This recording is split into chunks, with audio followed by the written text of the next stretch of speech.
Praise the Lord! Isa pong mapagpalang umaga sa ating lahat, sa aming pong mga watchmen, intercessors po ng bawat churches. Truly, this is the day once more that the Lord has gathered us, and we are to praise and honor the living God.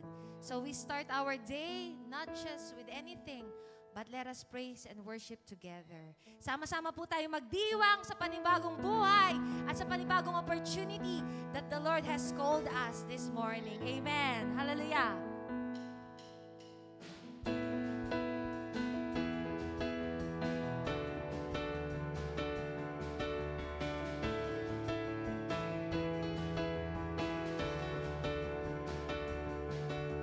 Ako ay narito ngayon, naghihintay, inaasama-asang presensya mo'y muling maranasan. Ako ay narito ngayon, nananabik na makita, luwalhati ng iyong mukha. Ako ay naririto, ako ay narito ngayon, naghihintay, inaasam presensya mo'y muling maranasan. Ako ay narito ngayon, nananabik na makita, luwalhati ng iyong mukha. Sumasayaw na nga, sa galak tumatawa, nananabik na makita, muli mong pagbisita. Panginoong Jesus, malayak-malaya ka, baguhin mo ang buhay ko, ito'y iyong-iyo.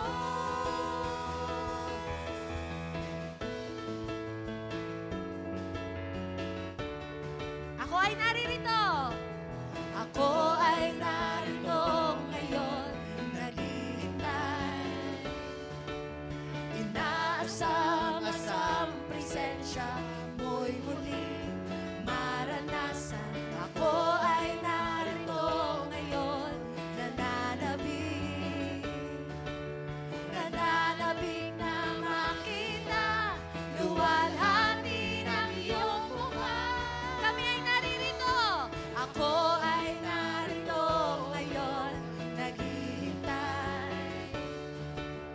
inaasam-asam presensya mo'y muli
mo, O Diyos, na ang bawat puso, Panginoon, ngayong umagang ito ay mag-alay ng pagsambang wagas.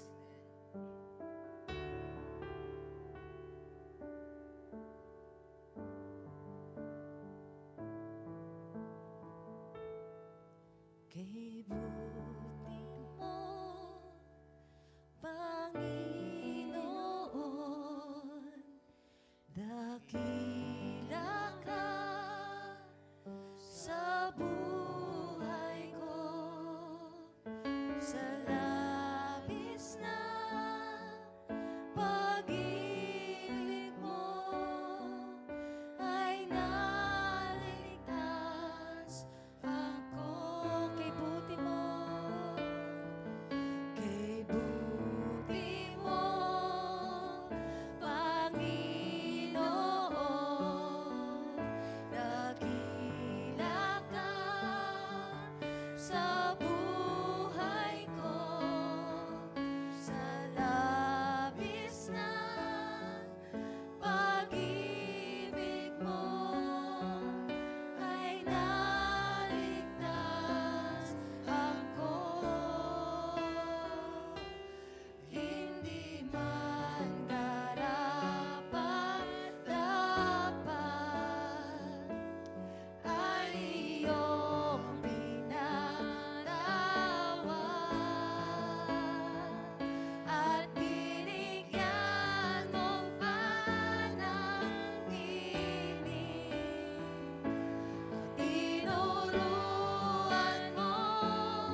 So Lord, sa bawat araw ng aming mga buhay, Ikaw lamang ang nararapat na purihin, dakilain. Tunay nga, Panginoon, wala kami may pagmamalaki sa iyong kadakilaan, kundi ang pagsambang wagas na alay mula sa aming mga puso, O God. That Father, in this morning, Lord, hayaan mo na pangitiin namin ang iyong puso, Lord. That, Lord, as your people and as your church gather as one, O God, Father, may your heart be delighted, Lord Jesus, as we offer you our corporate worship and prayers, O God. That, Lord, truly, Lord, we have one heart, one vision, and one mind, Lord God. And that, Lord God, as one church, we will together move forward, Lord God, to the calling and purpose for which we are called for, O Lord Jesus. Father, we just entrust to you, Lord God, our 5 a.m. morning gap, O Lord. Hayaan mo, Father, that the Holy Spirit will just lead us, Lord God. Let it not be, Lord God, of man's capabilities, O Lord. But, Father, Lord, let it be a spirit-driven prayers that we will utter, Lord God. May your presence be with us, O Lord God. That, Father, that every prayer we say will be a yes and amen in your name alone, Lord Jesus. Father, we solely thank you because, Lord God, you are ever faithful. And, Lord God, your ears are ever open to your children, Lord God, that cries out to you. And, Father, Lord, today, Father, we entrust everything to you. And we just want to give you all the highest praise, all the highest